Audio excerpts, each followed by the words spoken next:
Nesse vídeo você vai ver um processo científico bastante simplificado para que você consiga executar e começar nesse mundo fantástico de executar a ciência, porque ciência não pertence só a um grupo de pessoas que estão lá na universidade, pertence a todo mundo. Às vezes você precisa concluir o teu trabalho de conclusão de curso, às vezes você precisa fazer uma pós-graduação, precisa entregar um texto qualificado. E o que é um processo científico, né? E você vai ver que isso é extremamente simples. Eu criei esse canal para que você consiga ter esse amparo aqui, bastante simplificado do que é o processo científico. Quem fala é o professor Rogério Lacerda, sou professor aqui da UFSC, oriento mestrandos, doutorandos para conquistar seus títulos, mas vou ajudar vocês. Eu abri esse canal para que desmistifiquemos essa história aí de metodologia científica e achar que isso só cientista que faz ciência. Ciência é feita para você também, por você também.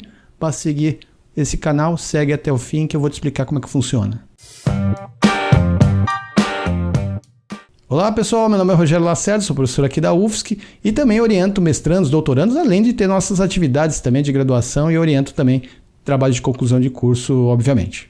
Eu abri esse canal aqui para justamente facilitar, porque realmente eu vejo muitos alunos, alunas com dificuldades, às vezes pessoas que estão fora do meio acadêmico, de construir um texto científico e tem extrema dificuldade e realmente depois de alguns anos, né, de 15 anos, 20, quase 20 anos aí de pesquisa científica, eu realmente resolvi compartilhar com vocês publicamente aquilo que às vezes a gente só impacta em poucas pessoas dentro da universidade, que é explicar o método científico de uma maneira mais simples, mais palatável e mais popular, sim, porque ciência não pode ser restrita àquele âmbito da universidade. É errado. Ciência é feita por pessoas, qualquer pessoa. Basta você seguir o rito científico, o processo científico.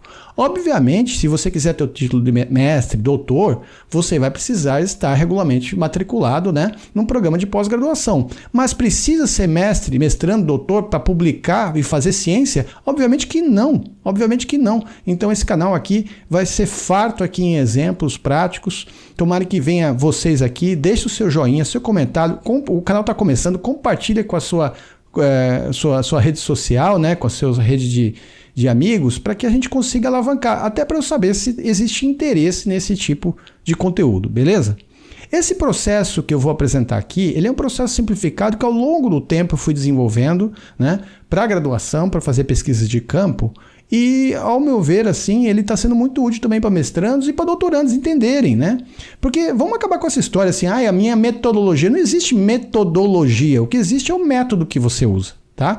Então, para esse exemplo que eu vou colocar desse vídeo aqui, eu vou trabalhar com alguns recortes. O recorte primeiro é pesquisas aplicadas. Pesquisas que realmente impactam o dia a dia. Você tem um problema ou você quer resolver o problema de alguém, problema de uma organização, problema de uma sociedade, alguma coisa que não seja metafísico, algumas reflexões que também tenham o seu importância científica, mas ele usa outros tipos de método, beleza? Então o importante aqui primeiro é entender que eu vou falar de pesquisas aplicadas, onde você vai ter teoria e prática.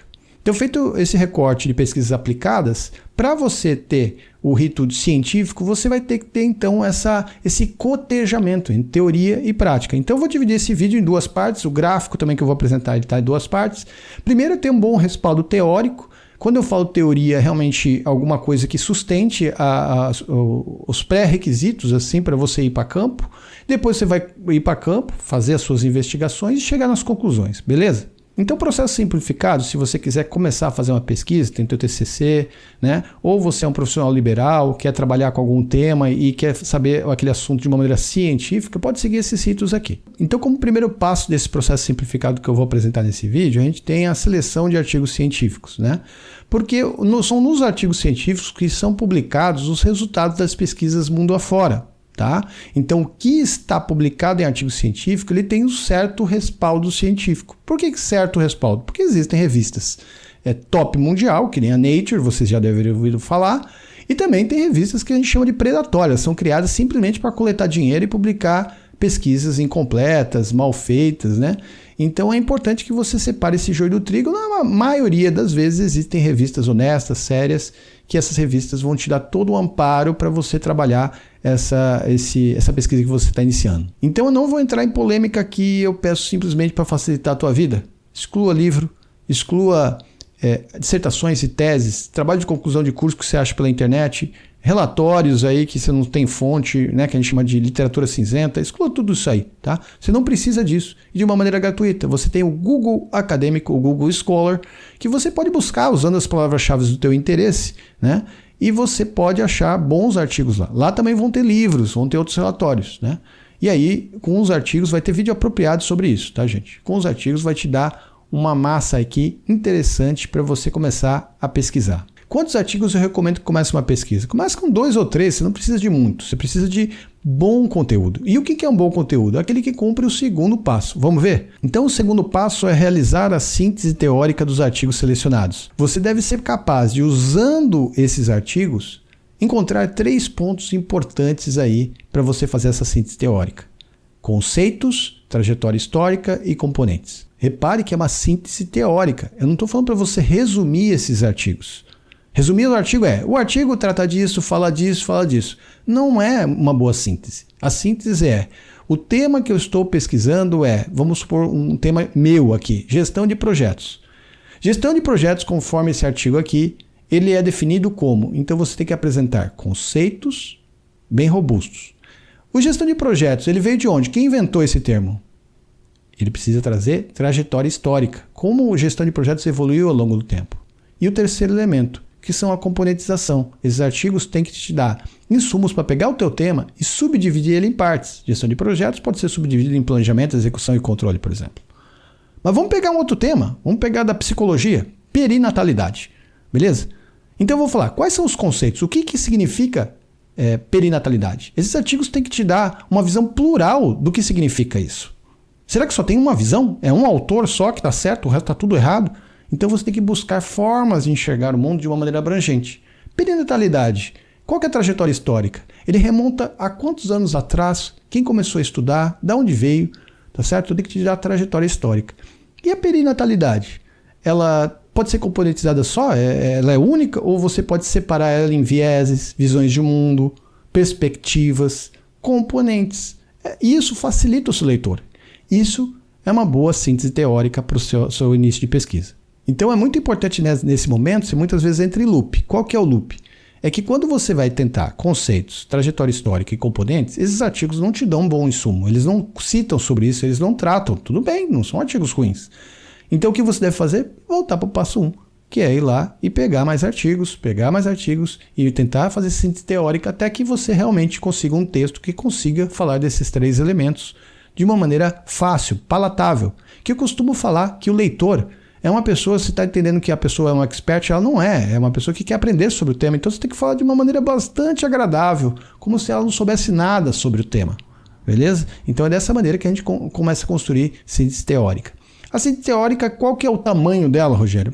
2, 3 páginas é o suficiente, mas essas 2, 3 páginas não vai ser feito numa noite.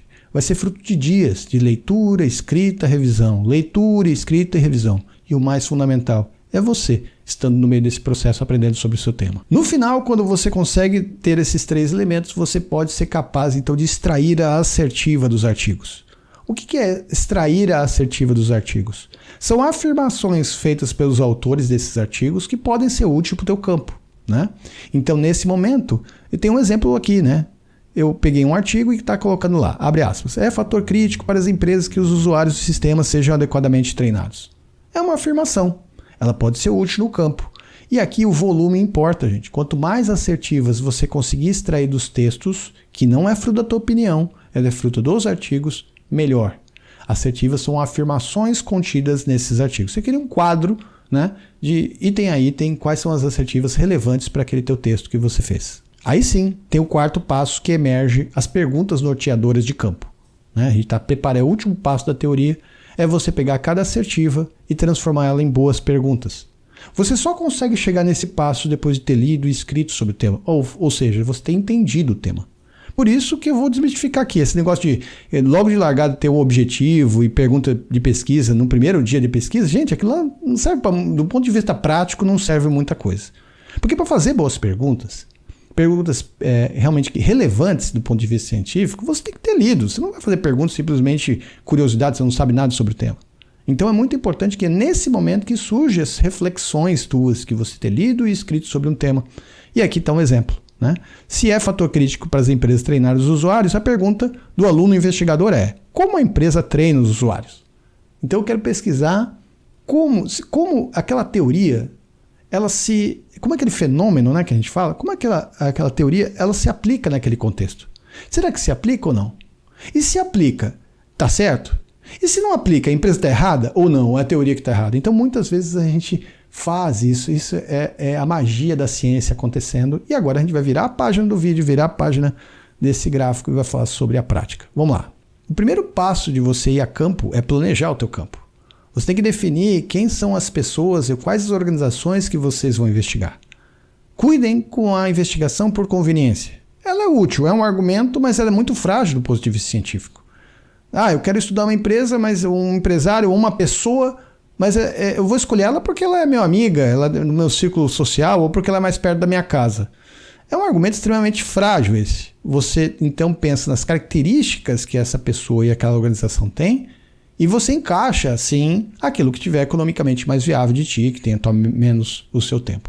Beleza? Mas nunca simplesmente justificar pela sua conveniência, ok? E aí você define a unidade organizacional. Quando eu falo de unidade organizacional, posso falar de uma pessoa, posso falar de várias pessoas. E define também como é que você vai fazer a tua investigação. Pesquisas sociais aplicadas, né, e pesquisas sociais, muito da saúde, trabalha com bastante métodos de entrevista e análise documental. Isso talvez resolva boa parte aí dos seus problemas científicos, beleza? Mas também quem gosta de trabalhar com estatística sempre vai trabalhar muito com questionário, fazer questionário. E aí vem realmente uma desmistificação disso. Será que a estatística é melhor do que o qualitativo? Não. O que é bom é uma boa pesquisa, rigorosamente realizada. Não existe isso como método melhor ou pior. Tem perguntas que são melhor explicadas com um tipo de método. Tem perguntas que outro tipo de método. Depende do problema que você pretende. E é nesse momento que eu vou parar o vídeo. Comenta aí qual que é o teu objeto de análise. Qual que é realmente o que você está estudando, o que você está curioso em pesquisar de uma maneira séria, científica. E se quiser um apoio, a gente tem grupo aqui, está montando um grupo de estudos, né, de reflexões, desabafo, ajuda aqui de alguém experiente de processo científico para poder te ajudar a lançar luzes, né? Então deixa no teu comentário se você estiver interessado. Beleza? Depois de realizar a investigação, a gente vai obter evidências, né? Essas evidências é muito importante em ciência. Eu acho que você já sabe, é um senso comum. A tua opinião não vale muita coisa, a opinião dos outros não vale muita coisa. O que vale é realmente o que está lá, acontecendo no locus que você definiu. Então é muito importante que você não fale assim: olha, os usuários estão treinados? Sim, eles estão treinados porque eu vi. Não, não é válido. A gente é que nem um Sherlock Holmes investigando. A gente é que nem um Indiana Jones, né, também. Arqueólogos da verdade e quer descobrir isso aí. Então a gente vai precisar de evidências e triangulação de evidências. A triangulação de evidências ela serve para você reduzir o viés, porque é natural do ser humano em qualquer área científica que a gente tem um viés. O viés é um nome bonito para pré-conceitos. A gente subentende, a gente quer, às vezes de uma maneira até ingênua, que a tua pergunta de pesquisa, a tua hipótese, ela seja corroborada, ela seja confirmada. E aí você começa a enxergar o mundo daquele jeito, não tem jeito.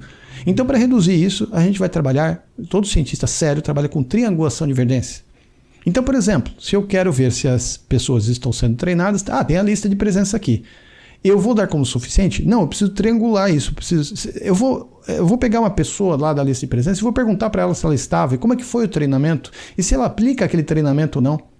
Será que tem foto, tem vídeo? Tem vídeo. Será que a outra pessoa que também está na lista, também ela confirmou que aquela outra pessoa está ou não? O cientista, ele tem a característica de ser cético. Ele tem um espírito crítico de realmente investigar a fundo e triangular essas evidências. Então as evidências típicas aqui, a gente fala trechos de entrevista, fotografias, fragmentos de documentos, processos executados, prints de tela, etc.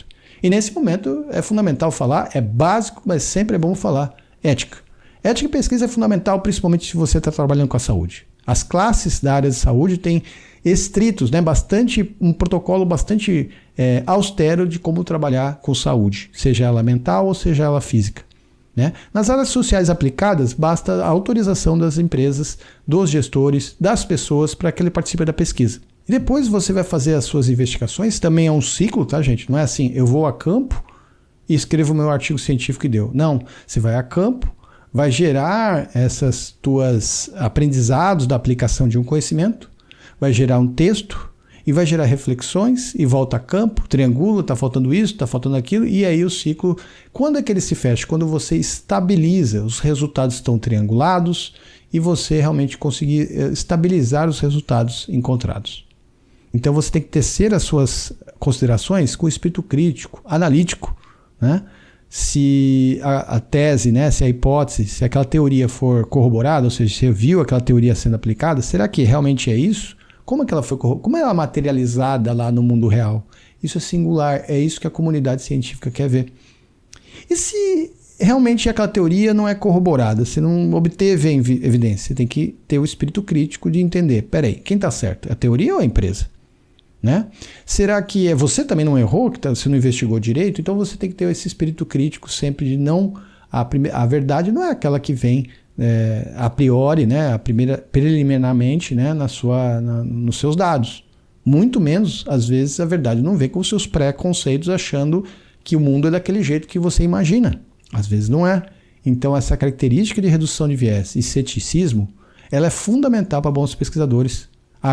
Até os pesquisadores experientes sabem que às vezes pode cair em armadilhas. Eles estão tão convictos que aquilo acontece no mundo real que acaba achando chifre em cabeça de cavalo, né, que se diz, né? E aí a coisa pode não sair da maneira desejada. E por fim, depois que você faz essa teoria e prática várias vezes, esse ciclo, você vai fechar com as recomendações para o contexto estudado, usando os resultados encontrados em campo. E você vai, de uma maneira analítica, explicando para o leitor, né, o que você fez, quais são os resultados, se a teoria foi corroborada ou não, se existe realmente um fenômeno acontecendo e como ele acontece no mundo real, se não aconteceu, quais são as implicações, e aí está outra magia da ciência, que tudo, a ciência, nada é conclusivo, independente do método que você for. Você sempre tem limitações de pesquisas, perguntas em aberto, aprofundamentos a realizar, maior abrangência, maior profundidade, mais evidências. Mas uma vez que você estabilizou, você já pode gerar isso um relatório e enviar para uma revista científica. Sim, você não precisa ser professor, mestrando, doutorado para pegar os teus achados e submeter para uma revista científica para ser apreciada. E é nesse momento que os seus pares, que os nossos pares, vão tecer considerações críticas, construtivas, às vezes nem tanto, mas às vezes boas críticas construtivas para você melhorar e fazer a segunda versão do teu texto melhor, beleza? Então é muito importante, esse canal ele está começando agora, se você gostou, dê o seu joinha, compartilhe esse vídeo e clica no sininho aí, porque vai ter vídeo para cada uma dessas etapas que eu falei e para ajudar as suas pesquisas, beleza? Até mais, foi um prazer conhecê-los.